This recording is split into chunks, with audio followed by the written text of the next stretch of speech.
نحمده ونصلي على رسوله الكريم اما بعد فاعوذ بالله من الشيطان الرجيم بسم الله الرحمن الرحيم رب اشرح لي صدري ويسر لي امري واحلل عقدة من لساني يفقهوا قولي۔ ناظرین، پروگرام اللہ کے خوبصورت نام کے ساتھ آپ کی خدمت میں حاضر ہیں۔ آج ہم انشاءاللہ اللہ سبحانہ وتعالی کے نام المستعان کے بارے میں بات کریں گے۔ المستعان وہ جس سے مدد طلب کی جائے، مددگار۔ حقیقت میں اللہ سبحانہ وتعالی ہی وہ ہستی ہے، وہ ذات ہے کہ جس سے ساری مخلوق اپنی حاجات طلب کر رہی ہے، دعائیں کر رہی ہے، مدد مانگ رہی ہے، اور وہی اس اہل ہے، اس قابل ہے کہ سب کی ضروریات پوری کر سکے۔ اس لیے ہم سب کو اسی کی عبادت کرنی چاہیے اور اسی سے مدد مانگنی چاہیے، جیسے کہ قرآن مجید میں آتا ہے ایاک نعبد و ایاک نستعین، صرف تیری ہی ہم عبادت کرتے ہیں اور صرف تجھی سے ہم مدد چاہتے ہیں۔ یعنی کسی بھی قسم کا جو فائدہ ہمیں درکار ہے، کوئی بھی کسی قسم کی مدد ہمیں چاہیے تو وہ ہم تجھ سے مانگتے ہیں۔ اسی طرح کوئی بھی ہماری زندگی میں مشکل ہے، پریشانی ہے، غم ہے، دکھ ہے، تکلیف ہے، تو اس کو دور کرنے کے لیے، ہر طرح کی نقصان دہ چیزوں کو دور کرنے کے لیے اپنی ذات سے ہم تجھ سے مدد چاہتے ہیں، اس لیے کہ تو مدد کرنے پر قادر ہے۔ انک علی کل شیء قدیر، یقیناً تو ہر چیز پر پوری قدرت رکھتا ہے۔ تو آئیے دیکھتے ہیں کہ ہمیں اس سلسلے میں کہ مدد اللہ ہی سے طلب کی جائے اور اللہ ہی المستعان ہے، قرآن و سنت کیا بتاتے ہیں۔ سب سے پہلی بات تو یہ ہے کہ اللہ تعالیٰ فرماتے ہیں کہ تم مجھ سے مانگو، وقال ربکم ادعونی استجب لکم، اور تمہارا رب کہتا ہے کہ مجھ سے دعا کرو، مجھ سے طلب کرو، مجھ سے مدد مانگو، استجب لکم، میں تمہاری دعا قبول کروں گا۔ اور پھر جو نہیں مانگتے، اللہ سبحانہ وتعالیٰ ان سے ناراض ہوتا ہے۔ ان الذین یستکبرون عن عبادتی سیدخلون جہنم داخرین، بے شک وہ لوگ جو میری عبادت سے تکبر کرتے ہیں، یعنی میرے آگے سر نہیں جھکاتے، مجھ سے نہیں مانگتے، میرے آگے ہاتھ نہیں پھیلاتے، سیدخلون جہنم داخرین، وہ ذلیل و خوار ہو کر جہنم میں داخل ہوں گے، کیونکہ جو شخص اللہ سبحانہ وتعالیٰ سے نہیں مانگتا وہ تکبر کا شکار ہوتا ہے، اور تکبر اللہ تعالیٰ کو پسند نہیں۔ جس کے دل میں رائی کے دانے برابر بھی تکبر ہوگا وہ جنت میں نہ جا سکے گا۔ اس لیے ہم سب اللہ کے بندے ہیں، اس کے مخلوق ہیں، ہم سب محتاج ہیں۔ وہ خود ہمیں بتاتا ہے یا ایھا الناس، اے لوگو، انتم الفقراء الی اللہ، تم سب اللہ کے محتاج ہو، واللہ هو الغنی الحمید، اور اللہ وہ بے نیاز تعریف والا ہے، یعنی بے نیازی صرف اسی کی ذات کو زیبا ہے، باقی بندے تو سب کے سب محتاج ہیں، ضرورت مند ہیں، فقیر ہیں۔ اس لیے ہمیں اپنی ہر حاجت میں اسی کی طرف رجوع کرنا چاہیے۔ نبی صلی اللہ علیہ وسلم نے فرمایا، جب رات کا پہلا 1/3 حصہ گزر جاتا ہے تو اللہ تعالیٰ آسمان دنیا پر نزول فرماتا ہے اور یوں فرماتے ہیں کہ میں بادشاہ ہوں، میں بادشاہ ہوں، کون ہے جو مجھ سے دعا کرے کہ میں اسے قبول کر لوں، کون ہے جو مجھ سے سوال کرے تو میں اسے عطا کر دوں، کون ہے جو مجھ سے بخشش طلب کرے تو میں اسے بخش دوں، اور مسلسل طلوع فجر تک ایسا ہوتا رہتا ہے۔ گویا اللہ سبحانہ وتعالی اپنے بندوں کو خود پکارتا ہے کہ آؤ مانگو مجھ سے۔ اس کے برعکس ہم دیکھتے ہیں کہ جب بندے بندوں سے مانگتے ہیں تو بندے ان سے ناراض ہونے لگتے ہیں۔ ماں جیسی ہستی بھی اگر آپ اس کے پاس اپنی کوئی ضرورت لے کر جائیں، ایک بار دے گی خوشی سے، دوسری دفعہ ماں سمجھ کے، تیسری دفعہ تھوڑی ناراضگی کا اظہار کر کے کہ تم کیا روز ہی مانگنے چلے آتے ہو، خود اپنے لیے کچھ کرو۔ اور اس کے علاوہ بھی باقی جتنے بھی رشتے ہیں، انسان جب کسی انسان سے روز مانگنے لگتا ہے تو اپنی وقت اور قدر کھو بیٹھتا ہے۔ لیکن حیرت کی بات یہ ہے کہ جب انسان اپنے رب سے مانگتا ہے تو وہ رب کی نگاہوں میں معزز ہوتا چلا جاتا ہے، کیونکہ اللہ تعالیٰ کا دینا پسند ہے اور بندے کا مانگنا اللہ تعالیٰ کو پسند ہے. اور ویسے بھی اللہ سبحانہ وتعالیٰ چونکہ سارے خزانوں کا مالک ہے تو اسے دینے میں کچھ مشکل بھی نہیں، تو ہمیں اسی کی طرف رجوع کرنا چاہیے. قرآن مجید میں آتا ہے وَلِلَّهِ خَزَائِنُ السَّمَاوَاتِ وَالْأَرْضِ، اور آسمانوں اور زمین کے سارے خزانے اللہ کے ہیں، ان سب کی کنجیاں بھی اللہ کے پاس ہیں. وہ ان میں سے جو جس کو چاہے عطا کرے، اسے دینے میں کچھ بھی مشکل نہیں. ایک اور جگہ پر آتا ہے وَإِن مِّن شَيْءٍ إِلَّا عِندَنَا خَزَائِنُهُ، کوئی چیز ایسی نہیں، کوئی تصور تو کرے انسان، خواہ وہ کھانے پینے سے تعلق رکھتی ہو یا دیگر ضروریات سے متعلق ہو. اللہ تعالیٰ فرماتے ہیں کہ کوئی بھی چیز ایسی نہیں کہ اس کے خزانے ہمارے پاس نہ ہوں، لیکن وَمَا نُنَزِّلُهُ إِلَّا بِقَدَرٍ معلوم، ہم معلوم اندازے کے مطابق اتارتے ہیں. یعنی اللہ تعالیٰ نے ایک میزان قائم کیا ہوا ہے اس زمین پر، اور اس کے مطابق وہ ہر ضرورت مند کی ضرورت پوری کرتا ہے. ورنہ ایسا نہیں کہ کسی سے اگر اس نے کچھ روک رکھا ہے تو وہ اس کے پاس ختم ہو گیا ہے، ہرگز نہیں. اس کے پاس تو خزانے ہیں، دے کر بھی کم نہیں ہوتے، ختم نہیں ہوتے. اس لیے اس سے بار بار مانگتے رہنا چاہیے، اور ہر روز وہ ایک نئی شان میں ہوتا ہے. اگر آج ہماری دعا نہیں سنی گئی تو ہو سکتا ہے کل قبول ہو جائے. اس لیے مانگتا ہی چلا جائے انسان، اور اصرار کے ساتھ مانگے، کیونکہ نبی صلی اللہ علیہ وسلم نے اس سے منع کیا کہ انسان یوں کہے کہ اللہ اگر تو چاہے تو سن لے، نہیں چاہتا تو نہ صحیح. نہیں، فرمایا کہ فَلْيَعْزِمِ الْمَسْأَلَةَ، یعنی پورے عزم کے ساتھ اور پوری تگ و دو کے ساتھ سوال کرو اللہ تعالیٰ سے کہ نہیں اللہ تعالیٰ آپ دینے پہ قادر ہیں، آپ ضرور دیں. تو دعا کرنے میں بھی انسان کو جد و جہد کرنی چاہیے. پھر اسی طرح اللہ تعالیٰ فرماتے ہیں اللہ خالق کل شیء وهو على كل شیء وکیل له مقالید السماوات والارض والذین کفروا بآیات اللہ اولئک هم الخاسرون. اللہ ہر چیز کو پیدا کرنے والا ہے اور وہ ہر چیز پر نگہبان ہے. اسی کے پاس آسمانوں کی اور زمین کی کنجیاں ہیں، اور وہ لوگ جنہوں نے اللہ کی آیات کا انکار کیا وہی خسارہ اٹھانے والے ہیں. یعنی اللہ تعالیٰ نے جو حکم دیا ہے اس کو مان لینے میں ہی انسان کی بھلائی ہے، اور انسان اگر چاہتا ہے کہ رب اس سے راضی ہو اور اس پر اپنی رحمت نچھاور کرے تو پھر انسان کو وہ کام کرنے چاہیے جن سے رب راضی ہو جائے. اور دوسری طرف یہ کہ انسان کے اوپر جو ذمہ داریاں عائد ہوتی ہیں ان کو انسان پورا کرتا رہے، انسان اپنی عبادت میں کوئی کمی نہ آنے دے.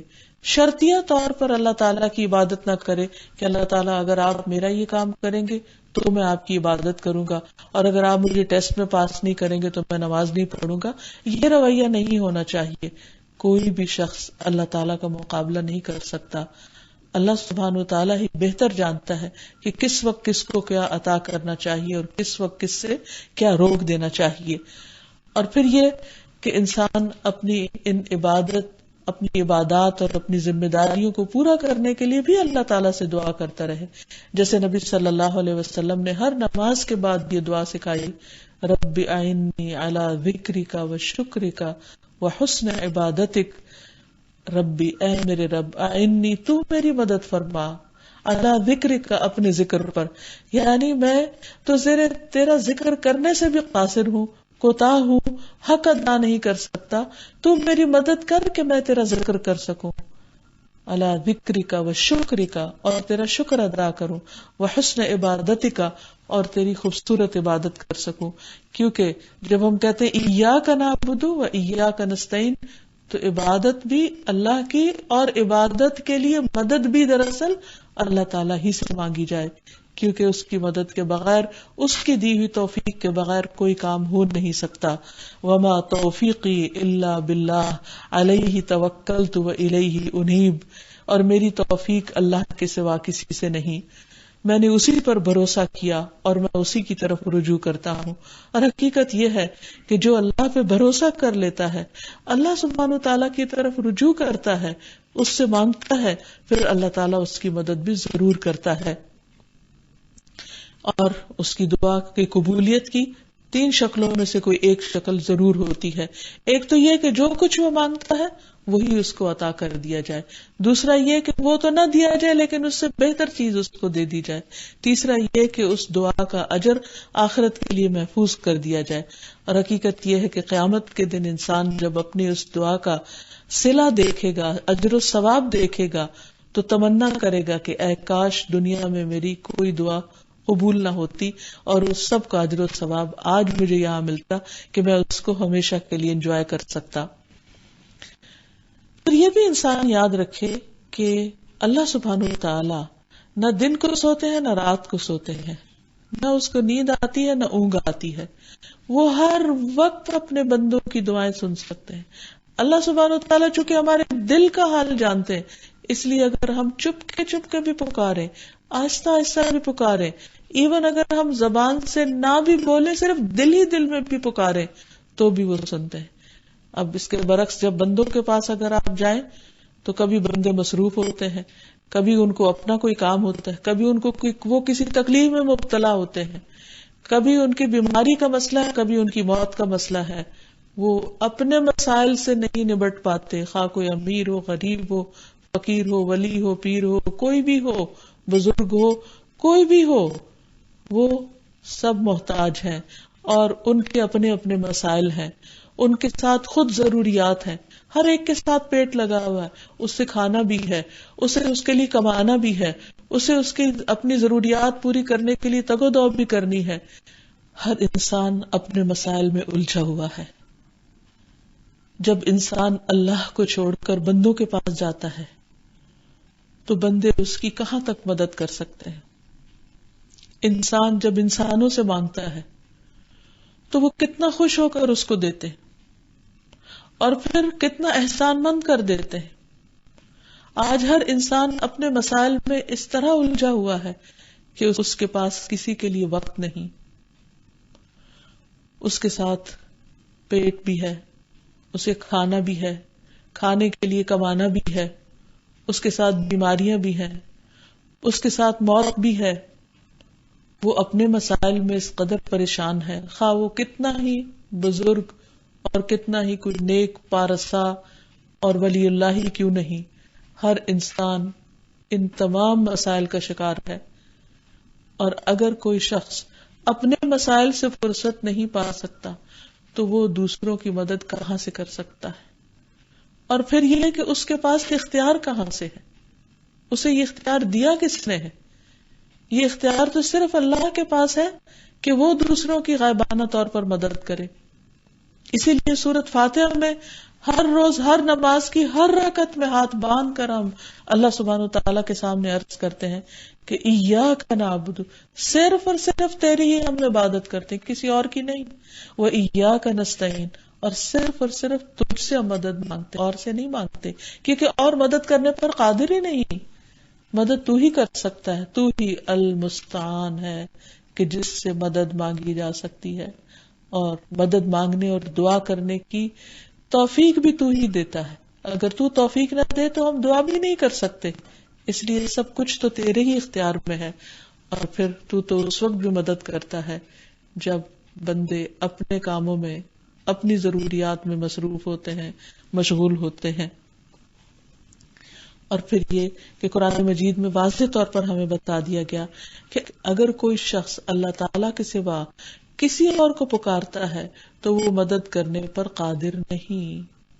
قرآن مجید میں آتا ہے قُلْ أَرَأَيْتُمْ شُرَكَاءَكُمُ الَّذِينَ تَدْعُونَ مِن دُونِ اللَّهِ أَرُونِي مَاذَا خَلَقُوا مِنَ الْأَرْضِ أَمْ لَهُمْ شِرْكٌ فِي السَّمَاوَاتِ أَمْ آتَيْنَاهُمْ كِتَابًا فَهُمْ عَلَى بَيِّنَةٍ مِّنْهُ أَمْ آتَيْنَاهُمْ كِتَابًا فَهُمْ عَلَى بَيِّنَةٍ مِّنْهُ بل ان يعد الظالمون بعضهم بعضا الا غرورا. کہہ دیجئے کیا تم نے اپنے شریکوں کو دیکھا جنہیں تم اللہ کے سوا پکارتے ہو، یعنی ان سے مدد چاہتے ہو؟ مجھے دکھاؤ زمین میں سے انہوں نے کون سی چیز پیدا کی ہے، یعنی ان کے پاس کیا اختیار ہے، انہوں نے آج تک کیا کیا ہے جو آئندہ کریں گے، یا آسمانوں میں ان کا کوئی حصہ ہے، یا ہم نے انہیں کوئی کتاب دی ہے کہ وہ اس کی کسی دلیل پر قائم ہے، یعنی کسی کتاب میں انہیں اختیارات کوئی لکھ کر دیے ہیں، بلکہ ظالم لوگ ان کے بعض کو دھوکے کے سوا کچھ وعدہ نہیں دیتے، یعنی یہ سب فریب کا کاروبار ہے، اس کی کچھ بھی حقیقت نہیں۔ پھر قرآن مجید سے یہ بھی پتہ چلتا ہے کہ اللہ کو چھوڑ کر لوگ جن دوسروں کو پکارتے ہیں وہ نہ کوئی فائدہ دے سکتے ہیں اور نہ ہی کسی نقصان سے بچا سکتے ہیں۔ فرمایا وَلَئِن سَأَلْتَهُم مَّنْ خَلَقَ السَّمَاوَاتِ وَالْأَرْضَ لَيَقُولُنَّ اللَّهُ قُلْ أَفَرَأَيْتُم مَّا تَدْعُونَ مِن دُونِ اللَّهِ إِنْ أَرَادَنِيَ اللَّهُ بِضُرٍّ هَلْ هُنَّ كَاشِفَاتُ ضُرِّهِ أَوْ أَرَادَنِي بِرَحْمَةٍ هَلْ هُنَّ مُمْسِكَاتُ رَحْمَتِهِ قُلْ حَسْبِيَ اللَّهُ عَلَيْهِ يَتَوَكَّلُ الْمُتَوَكِّلُونَ۔ اور یقیناً اگر تو ان سے پوچھے کہ آسمانوں کو اور زمین کو کس نے پیدا کیا ہے تو ضرور ہی کہیں گے کہ اللہ نے۔ کہہ دیجئے تو کیا پھر تم نے دیکھا کہ وہ جنہیں تم اللہ کے سوا پکارتے ہو کہ اگر مجھے کوئی تکلیف پہنچانے کا ارادہ کرے تو کیا وہ اس کی تکلیف کو ہٹا سکتے ہیں؟ یا اگر وہ مجھ پر رحمت کرنا چاہے تو یہ اس کی رحمت کو روک سکتے ہیں؟ کہہ دیجئے مجھے اللہ کافی ہے اور توکل کرنے والے اس پر ہی توکل کرتے ہیں۔ قرآن مجید میں تو یہاں تک بتا دیا گیا کہ پیغمبر بھی کسی نفع نقصان کے مالک نہیں، اس کا مالک صرف اللہ ہے۔ سورۃ المائدہ میں فرمایا فَمَن يُرِدِ اللَّهُ فِتْنَتَهُ فَلَن تَمْلِكَ لَهُ مِنَ اللَّهِ شَيْئًا، اور وہ شخص کہ اللہ اسے فتنے میں ڈالنے کا ارادہ کر لے تو اس کے لیے آپ اللہ سے ہرگز کسی چیز کے مالک نہیں، یعنی پھر آپ اس کی کوئی مدد نہیں کر سکتے، آپ اس کو نہیں چھڑا سکتے، آپ اس کو اس فتنے سے نہیں نکال سکتے، آپ نہیں بچا سکتے۔ سورۃ الجن میں فرمایا قل انی لا املک لکم ضرا ولا رشدا، کہہ دیجئے بلا شبہ میں تمہارے لیے نہ کوئی نقصان پہنچانے کا اختیار رکھتا ہوں اور نہ کسی بھلائی کا۔ سورۃ الاعراف میں فرمایا قل لا املک لنفسی نفعا ولا ضرا الا ما شاء اللہ ولو كنت عالم الغیب لاستکثرت من الخیر وما مسنی السوء ان انا الا نذیر وبشیر لقوم یؤمنون۔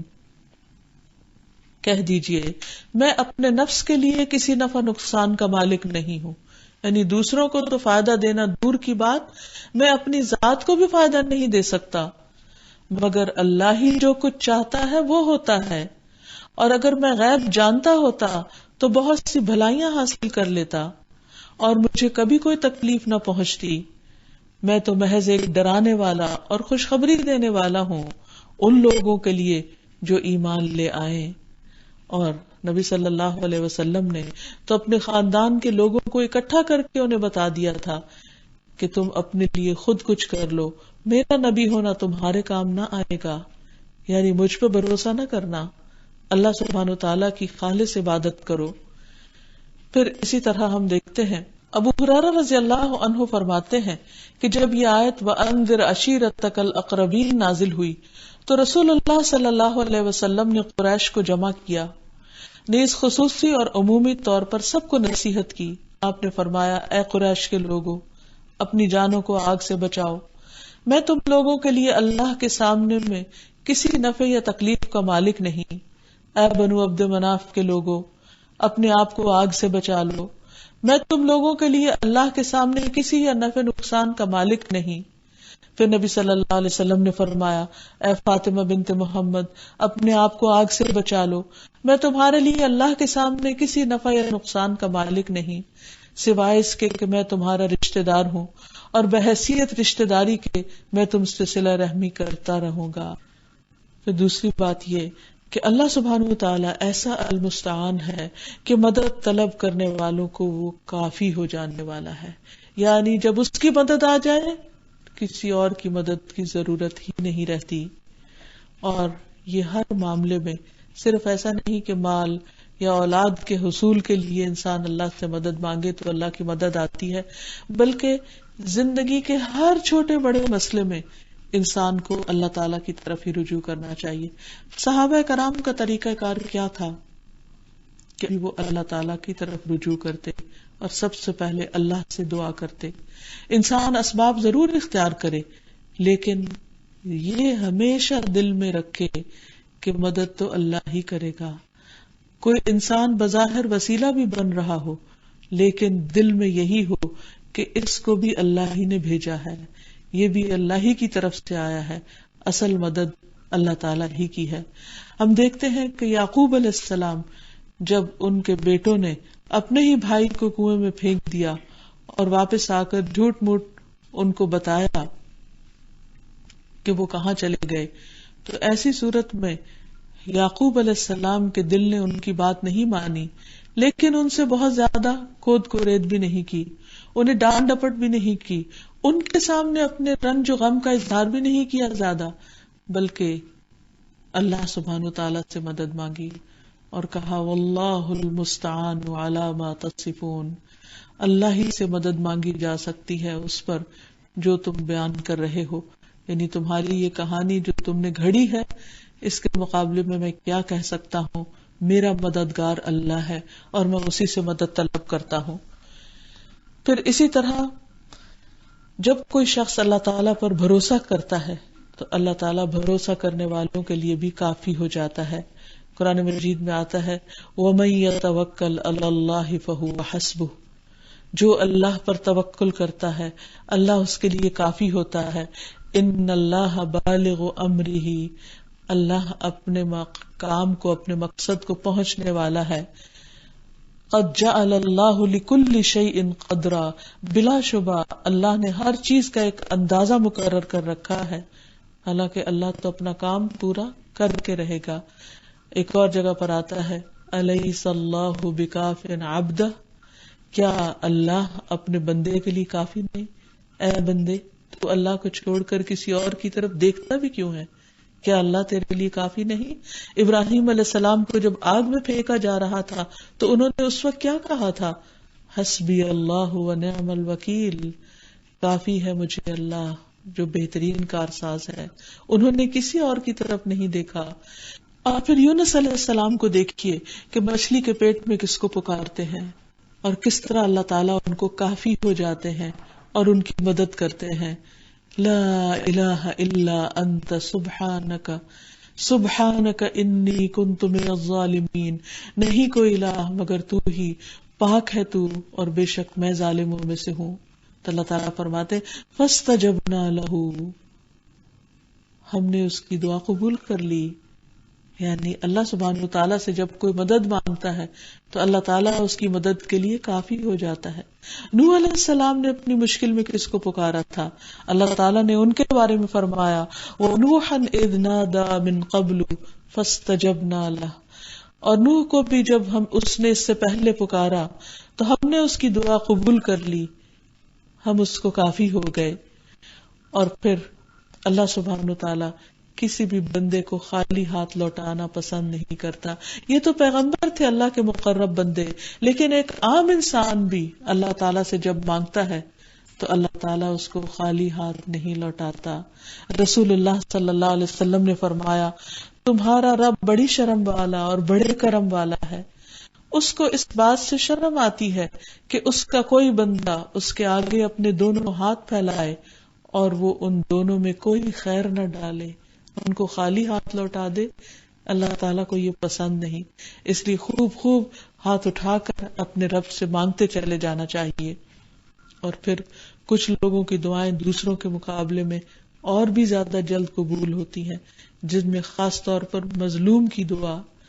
رسول اللہ صلی اللہ علیہ وسلم نے فرمایا مظلوم کی دعا قبول کی جاتی ہے خواہ وہ گناہگار ہی ہو اور اس کا گناہ اس کے نفس پر ہے, یعنی اس کا گناہ اس کے ساتھ ہے, لیکن دعا اللہ تعالیٰ کی طرف اٹھ جاتی ہے اور قبول ہو جاتی ہے. اسی طرح نبی صلی اللہ علیہ وسلم نے فرمایا 3 قسم کے لوگوں کی دعائیں قبول ہوتی ہیں اور ان کی قبولیت میں کوئی شک و شبہ نہیں. مظلوم کی دعا, مسافر کی دعا اور والد کی دعا اپنی اولاد کے لیے. اس لیے بچوں کی طرف سے آنے والی تکلیفوں پر انسان کو پریشان نہیں ہونا چاہیے. ان کی ہدایت اور اصلاح کے لیے کثرت سے دعا مانگتے چلے جانا چاہیے. پھر اسی طرح یوسف علیہ السلام نے قید خانے میں اپنے رب کو پکارا، اللہ تعالیٰ نے ان کی پکار قبول کر لی. پھر اسی طرح دیگر نیک بندے اللہ کے جب بھی اس کو پکارتے ہیں اللہ تعالیٰ ان کو کافی ہو جاتا ہے. پھر اللہ تعالیٰ ایسا المستعان ہے کہ جس سے مانگ کر انسان سراسر فائدے میں رہتا ہے، کیونکہ انسان جب اللہ سے مانگتا ہے تو پر امید ہوتا ہے، اور امید کیا ہوتی ہے کہ اس کے پاس تو سب کچھ ہے اور وہ ہر چیز کرنے پر قادر بھی ہے، اس لیے میں نے اس سے مانگا ہے جو دینا پسند کرتا ہے اور جو ضرور دے گا اور جو ضرور میری مدد کرے گا. تو اس لیے انسان کے اندر ایک ہوپ اٹھتی ہے، ایک امید ہوتی ہے، اور انسان مایوسی سے بچ جاتا ہے. اسی لیے ہم دیکھتے ہیں کہ یوسف علیہ السلام کو جدا ہوئے ایک عرصہ بیت چکا تھا، لیکن یعقوب علیہ السلام کبھی بھی مایوس نہیں ہوئے. وہ اپنے بچوں سے کہتے ہیں کیا بچوں جاؤ یوسف کو تلاش کرو اور اللہ کی رحمت سے مایوس نہ ہو. یا بنی اذهبوا فتحسسوا عن یوسف ولا تیأسوا انہ لا ییأس من روح اللہ الا القوم الکافرون. کہ اے میرے بچوں جاؤ اور یوسف اور اس کے بھائی کا سراغ لگاؤ اور اللہ کی رحمت سے مایوس نہ ہو. بے شک حقیقت یہ ہے کہ اللہ کی رحمت سے نہیں نا امید ہوتے مگر وہی لوگ جو کافر ہیں. پھر اللہ تعالیٰ کو پکارنے کا ایک فائدہ یہ ہے کہ انسان نقصان سے بچ جاتا ہے. بعض اوقات انسان جب جو چیز مانگتا ہے اس کی وہ دعا نہیں قبول ہوتی، لیکن انسان پر آنے والی ایک آزمائش ٹال دی جاتی ہے اس دعا کی برکت سے، یا کوئی تکلیف پھیر دی جاتی ہے. پھر اسی طرح کچھ دعائیں خاص طور پر ایسی سکھائی گئی کہ جو صبح و شام پڑھی جائیں تو انسان ہر طرح کے نقصانات سے محفوظ رہتا ہے. اس میں سے ایک دعا ہے کہ جس کے بارے میں نبی صلی اللہ علیہ وسلم نے فرمایا جو شخص شام کو 3 مرتبہ یہ دعا پڑھے گا اعوذ بکلمات اللہ التامات من شر ما خلق، تو اسے اس رات کوئی زہر اثر نہیں کرے گا. سہیل کہتے ہیں کہ ہمارے گھر والے اسے سکھایا کرتے تھے اور رات کے وقت اس کو پڑھتے تھے. چنانچہ ایک مرتبہ ان میں سے کسی لڑکی کو کسی چیز نے ڈنگ مار دیا، لیکن اس پر کسی قسم کا زہر اثر انداز نہ ہوا، کوئی تکلیف نہ ہوئی. پھر اسی طرح اللہ سبحانہ و تعالیٰ دعاؤں کی برکت سے انسان کو پہلے سے بھی زیادہ بہتر نعمتیں عطا فرماتے ہیں. کیونکہ بعض اوقات انسان کے پاس ایک نعمت ہوتی ہے اور وہ چھن جاتی، انسان پریشان ہو اٹھتا ہے، پھر اللہ تعالیٰ سے اس کے واپس آنے کی دعا کرتا ہے اور خوب خوب دعائیں کرتا ہے، تو اللہ تعالیٰ بعض اوقات پچھلی چیز سے بھی زیادہ بہتر چیز عطا کرتے ہیں. مثلاً ایک شخص اگر بیمار ہو جاتا ہے تو بیماری عام طور پر کیا ہوتا ہے کہ پہلے تھوڑی تھوڑی ہوتی رہتی ہے، پھر ایک دم زیادہ ہو جاتی ہے اور انسان ہر کام سے عاجز ہو جاتا ہے. اب ایسے میں اگر انسان اپنے رب کو پکارتا رہے اور اس سے دعا کرتا رہے اور اللہ تعالیٰ کا شکوہ نہ کرے تو اللہ تعالیٰ اس کو پہلے سے بھی زیادہ بہتر صحت عطا فرماتے ہیں اور پہلے سے بھی زیادہ بہتر طور پر وہ چست اور چاق و چوبند ہو جاتا ہے. اسی طرح انسان رنج و غم کے موقع پر جب انا للہ و انا الیہ راجعون اللہم اجرنی فی مصیبتی واخلف لی خیرا منہا پڑھتا ہے تو اس پر بھی اللہ تعالیٰ کا وعدہ ہے کہ وہ پہلے سے بہتر چیز عطا کرتا ہے. جس سے حضرت ام سلمہ کو نبی صلی اللہ علیہ وسلم نے ابو سلمہ کی وفات کے موقع پر یہ پڑھنے کے لیے کہا تو اس کے بعد ان کی شادی نبی صلی اللہ علیہ وسلم کے ساتھ ہوئی جو بہرحال ابو سلمہ سے بہتر تھے. پھر اسی طرح انسان کو مہلک بیماریوں سے شفا حاصل ہو جاتی ہے، جیسے ایوب علیہ السلام کو اللہ تعالیٰ نے شفا دی. قرآن مجید میں آتا ہے وَاذْكُرْ عَبْدَنَا أَيُّوبَ إِذْ نَادَى رَبَّهُ أَنِّي مَسَّنِيَ الشَّيْطَانُ بِالنُّصْبٍ وَعَذَابٍ اُرْكُضْ بِرِجْلِكَ هَذَا مُغْتَسَلٌ بَارِدٌ وَشَرَابٌ. اور ہمارے بندے ایوب کو یاد کرو جب اس نے اپنے رب کو پکارا کہ بے شک شیطان نے مجھے بڑا دکھ اور تکلیف پہنچائی ہے. فرمایا اپنا پاؤں مار، یہ نہانے کا اور پینے کا ٹھنڈا پانی ہے، یعنی یہ ان کا علاج تھا، پانی سے ان کو شفا ہو گئی.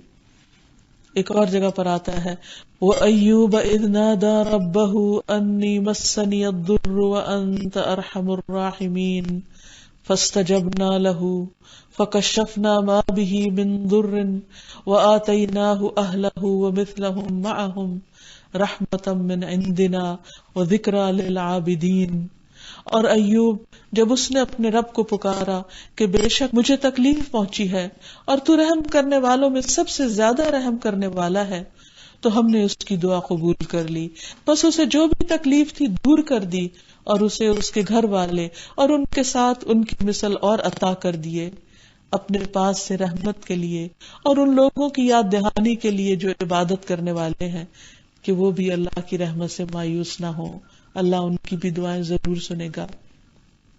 اسی طرح مشکل وقت میں جب انسان کہتا ہے اللہم لا سہل الا ما جعلتہ سہلا وانت تجعل الحزن اذا شئت سہلا، تو اللہ تعالی جب چاہتا ہے مشکل چیز کو آسان فرما دیتا ہے. اور اس کا ترجمہ ہے اے اللہ کوئی چیز آسان نہیں مگر جس کو تو آسان کر دے، اور تو جب چاہتا ہے تو مشکل چیز کو بھی آسان کر دیتا ہے. پھر ہم دیکھتے ہیں کہ کس طرح جنگ بدر کے موقع پر نبی صلی اللہ علیہ وسلم نے اللہ تعالیٰ سے خوب خوب دعائیں کی، سجدے میں پڑھ کر اللہ تعالیٰ کو پکارا، اور اللہ تعالیٰ نے فرشتوں کے ذریعے کیسی مدد فرمائی کہ ایک چھوٹا سا گروہ اپنے سے 3 گنا بڑے گروہ پر غالب آ گیا. پھر اسی طرح انسان جب اللہ تعالیٰ کو پکارتا ہے تو انسان کے اپنے دل کی اصلاح ہوتی ہے. دعا ایک عبادت ہے، انسان کے اجر و ثواب میں اضافہ ہوتا ہے، انسان کو برائیوں سے نجات ملتی ہے. انسان تکلیف کے موقع پر جب اللہ تعالیٰ کی طرف رجوع کرتا ہے تو اپنے گناہوں کو یاد کرتا ہے اور گناہوں پر بھی معافی مانگتا چلا جاتا ہے. تو اس نام کا بندے کی زندگی پر اثر کیا ہونا چاہیے؟ اس میں سب سے پہلی بات تو یہ کہ انسان اپنی چھوٹی بڑی ہر مشکل میں اپنے رب کی طرف رجوع کرے اور اسی سے دعا کرے اور اس کے المستعان ہونے پر پورا یقین رکھے. پھر اسی طرح یہ ہے کہ صرف اسی سے مانگے، کسی اور کو اس میں شریک نہ کرے. موسیٰ علیہ السلام اپنی قوم کو صرف اللہ تعالیٰ سے مانگنے کی تلقین کرتے ہیں. قال موسیٰ لقومہ استعینوا باللہ واصبروا، اور موسیٰ علیہ السلام نے اپنی قوم سے کہا کہ اے قوم اللہ سے مدد مانگو اور صبر کرو. پھر اسی طرح نبی صلی اللہ علیہ وسلم اپنے رب ہی کو پکارتے تھے اور خالص اسی کو پکارتے تھے، اور اللہ تعالیٰ نے حکم بھی یہی دیا ہے کہ صرف خالصتاً اسی کو پکارو. هو الحی لا الہ الا ہوا فادعوہ مخلصین لہ الدین الحمد للہ رب العالمین. وہی زندہ ہے، اس کے سوا کوئی معبود نہیں، سو اسے پکارو اس حال میں کہ اسی کے لیے دین کو خالص کرنے والے ہو. سب تعریف اللہ کے لیے ہے جو تمام جہانوں کا رب ہے. پھر اسی طرح انسان اللہ تعالیٰ سے دعا مانگ کے کبھی بھی مایوس نہ ہو، جیسے زکریا علیہ السلام نے بڑھاپے میں اولاد کے لیے دعا کی اور اتنے یقین کے ساتھ کی، اور ساتھ کہا وَلَمْ أَكُمْ بِدُعَائِكَ رَبِّ شَقِيًّا، کہ میرے رب تجھ سے مانگ کر تو میں کبھی نامراد ہوا ہی نہیں، تو ہمیشہ میری سنتا ہے اور اب بھی سنے گا. یعنی ہمیشہ پازیٹو رہے انسان، اور یہ نہ سوچے کہ شاید میری دعا نہ قبول ہو. نہیں، ضرور ہوگی، یا فوراً ہو جائے گی، یا دیر سے ہوگی، یا پھر اس سے بہتر کوئی چیز مل جائے گی، یا آخرت میں اس سے بہتر کچھ اور ثواب مل جائے گا. پھر اسی طرح یہ ہے کہ انسان چونکہ اللہ کی عبادت کے لیے پیدا کیا گیا، تو جتنی دیر انسان دعا کرتا ہے وہ دراصل اللہ کی عبادت کی حالت میں ہوتا ہے. تو اس سے انسان کو اللہ تعالیٰ کا قرب نصیب ہوتا ہے. اور پھر دوسری بات یہ کہ انسان کو غیر اللہ سے کچھ بھی نہیں مانگنا چاہیے، نہ کسی فرشتے سے، نہ کسی نیک انسان سے، اور نہ ہی کسی پیغمبر سے. اور مانگنے کے لیے اللہ سبحانہ وتعالیٰ کے ناموں کا واسطہ دے کر مانگنا چاہیے. وَلِلَّهِ الْأَسْمَاءُ الْحُسْنَى فَادْعُوهُ بِهَا، اللہ کے ہیں اچھے اچھے نام، ان ناموں کے ذریعے اس کو پکارو، یعنی ان کا وسیلہ اور واسطہ دے کر اللہ تعالیٰ کو پکارو. جب تم نیک بندوں کا وسیلہ دیتے ہو تو ان کی نیکیاں تو خود ان کے اپنے لیے ہیں. انسان کے لیے کیا ہے؟ جو وہ خود کرتا ہے.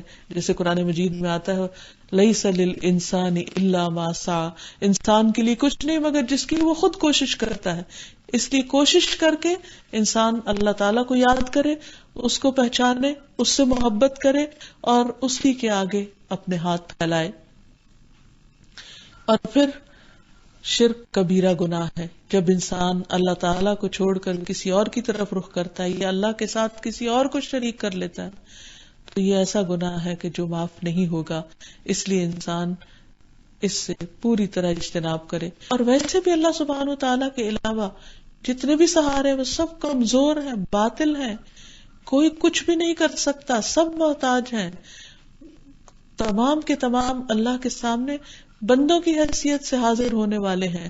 اس لیے کبھی بھی انسان ایسی غلطی نہ کرے کہ دنیا کے کسی نقصان سے بچنے کے لیے اپنے آخرت کا نقصان کر دے، محض اپنی لا علمی کی وجہ سے، ناسمجھی کی وجہ سے. کیونکہ شرک جو ہے یہ ظلم بھی ہے اور گمراہی کا باعث بھی ہے اور آگ میں داخلے کا ذریعہ بھی ہے. کیونکہ ابراہیم علیہ السلام نے جب خانہ کعبہ کی تعمیر کی تھی تو خاص طور پر دعا کی تھی وَجْنُبْنِي وَبَنِيَّ أَن نَعْبُدَ الْأَصْنَامَ، کہ اے میرے رب مجھے اور میری اولاد کو بتوں کی بندگی سے محفوظ رکھنا. ان ربی انہن اضللن کثیرا من الناس، اے میرے رب انہوں نے تو بہت سے لوگوں کو گمراہ کر دیا ہے. اور پھر یہ کہ انسان جب اللہ تعالیٰ کو المستعان سمجھ کر دعا کرے گا تو اللہ تعالیٰ اس کی دعا قبول فرمائیں گے. اور ہر تکلیف میں، ہر پریشانی میں، خواہ مالی مشکل ہو، خواہ شادی کی مشکل ہو، خواہ گھریلو مشکلات ہو، اولاد کی طرف سے پریشانی ہو، یہ کسی بھی قسم کا کوئی دکھ ہو، تکلیف ہو، بیماری ہو، ان سب چیزوں میں صرف اور صرف اللہ کی طاقت پر بھروسہ کرتے ہوئے اسی سے دعائیں کرنی چاہیے. خواہ لوگوں کی طرف سے ستانے والی باتیں انسان کو سننی پڑے یا کوئی الزام تراشیاں ہو، جھوٹے الزامات ہو، یا کسی بھی قسم کی کوئی تکلیف ہو، ہمیشہ اور ہمیشہ صرف اللہ کی طرف انسان رجوع کرے، اللہ کی مدد مانگے اور اس مدد کا یقین رکھے اور انشاءاللہ اللہ تعالی ضرور اپنی مدد سے نوازے گا. نبی صلی اللہ علیہ وسلم ہر نماز میں سورۃ فاتحہ پڑھتے اور اللہ سے مدد مانگتے ہوئے ایاک نستعین.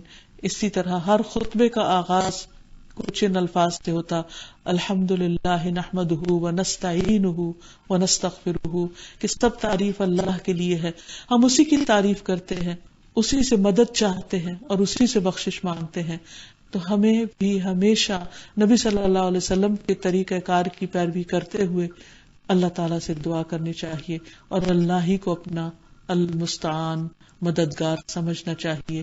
اللہ تعالیٰ ساری مشکلات میں ہم سب کا حامی و ناصر ہو اور ہمیں ہر طرح کے شرک سے محفوظ کرتے ہوئے ہماری دعاؤں کو اپنے لیے ہی خالص کر لے اور ہم ہر مشکل میں اسی کی طرف رجوع کرنے والے ہوں. وآخر دعوانا ان الحمد للہ رب العالمین. السلام علیکم ورحمۃ اللہ وبرکاتہ.